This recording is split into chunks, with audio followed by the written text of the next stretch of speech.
ಬೆಂಗಳೂರಿನ ಕೋಗಿಲು ಲೇಔಟ್ನಲ್ಲಿ ಅಕ್ರಮ ಮನೆಗಳನ್ನು ಧ್ವಂಸ ಮಾಡಿದ ವಿಚಾರ ಇದೀಗ ಮತ್ತೊಂದು ಮಜಲು ಪಡೆದುಕೊಂಡಿದೆ. ಈ ವಿಷಯ ರಾಷ್ಟ್ರೀಯ ಮಟ್ಟದಲ್ಲಿ ಚರ್ಚೆ ಆಗ್ತಿದ್ದಂತೆ ಎಚ್ಚೆತ್ತ ಸರ್ಕಾರ ಮನೆ ಕಳೆದುಕೊಂಡವರಿಗೆ ಸೂರು ಕೊಡೋದಕ್ಕೆ ಮುಂದಾಗಿದೆ. ಅಸಲಿಗೆ ಇಲ್ಲಿ ವಾಸ ಮಾಡ್ತಿರೋರ ಪೈಕಿ ಬಹುತೇಕ ಮಂದಿ ವಲಸಿಗ ಬಾಂಗ್ಲಾದೇಶಿಗರು ಅನ್ನೋದೇ ಆಘಾತಕಾರಿ ಸಂಗತಿ.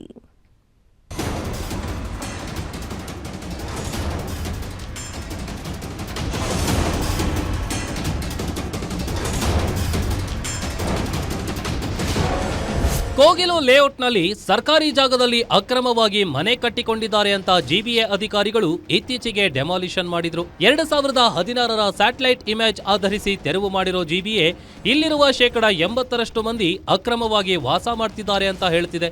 ಅತ್ತ ಸರ್ಕಾರ ಮಾತ್ರ ಮಾನವೀಯತೆ ಆಧಾರದಲ್ಲಿ ನಿವೇಶನಗಳನ್ನ ಕೊಡ್ತಿದ್ದೀವಿ, ಇನ್ಮುಂದೆ ಯಾರೇ ಒತ್ತುವರಿ ಮಾಡಿದ್ರು ಅವರಿಗೆ ಶಿಕ್ಷೆ ಕೊಡ್ತೀವಿ ಅಂತ ಹೇಳಿಕೆ ಕೊಟ್ಟಿದ್ರು.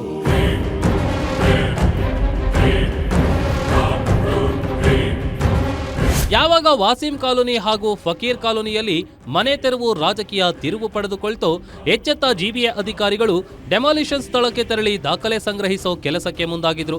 ಇನ್ನು ಸರ್ಕಾರ ಮಾತ್ರ ಕೋಗಿಲು ಕ್ರಾಸ್ನಲ್ಲಿ ಮನೆ ಕಳೆದುಕೊಂಡವರಿಗೆ ಪರ್ಯಾಯ ಮನೆ ನೀಡೋದಾಗಿ ಹೇಳಿದೆ. ಆದರೆ ಯಾವ ಮಾನದಂಡದ ಆಧಾರದ ಮೇಲೆ ನೀಡುತ್ತೆ ಅನ್ನೋದಕ್ಕೆ ಸರ್ಕಾರದ ಬಳಿನೇ ಉತ್ತರವಿಲ್ಲ.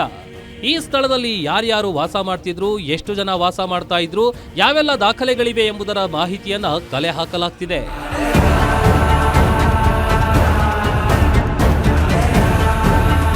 ಈ ವೇಳೆ ಗೊತ್ತಾದ ಸತ್ಯವೇನೆಂದ್ರೆ 187 ಮನೆಗಳ ಪೈಕಿ ಕೇವಲ 30ರಷ್ಟು ಮನೆಗಳು ಮಾತ್ರ ಅಧಿಕೃತವಾಗಿದ್ರೆ ಉಳಿದ 70% ಮನೆಗಳು ಅನಧಿಕೃತ ಅನ್ನೋದು ಗೊತ್ತಾಗಿದೆ.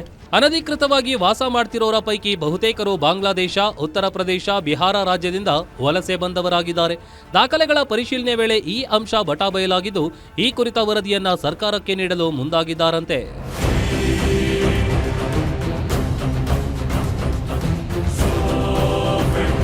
ನಾಳೆ ಸಂಜೆಯೊಳಗೆ ಸರ್ಕಾರಕ್ಕೆ ಕಂದಾಯ ಇಲಾಖೆ ಅಧಿಕಾರಿಗಳು ಹಾಗೂ ಜಿಬಿಎ ಅಧಿಕಾರಿಗಳು ವರದಿ ಸಲ್ಲಿಸಬೇಕಿದೆ. ಜಿಬಿಎ ಅಧಿಕಾರಿಗಳು ಕೊಡುವ ವರದಿಯನ್ನ ಆಧರಿಸಿ ಸರ್ಕಾರ ನಿವೇಶನ ಹಂಚಿಕೆ ಮಾಡಲಿದೆ. ಆದರೆ ಎಲ್ಲಿಂದಲೋ ಬಂದ ವಲಸಿಗರಿಗೆ ಪರ್ಯಾಯ ಮನೆಗಳನ್ನ ನೀಡ್ತಿರೋದು ಎಷ್ಟು ಸರಿ ಅಂತ ವಿಪಕ್ಷ ಪ್ರಶ್ನೆ ಮಾಡ್ತಿದೆ. Sangamesh Metre, guarantee news, Bengaluru.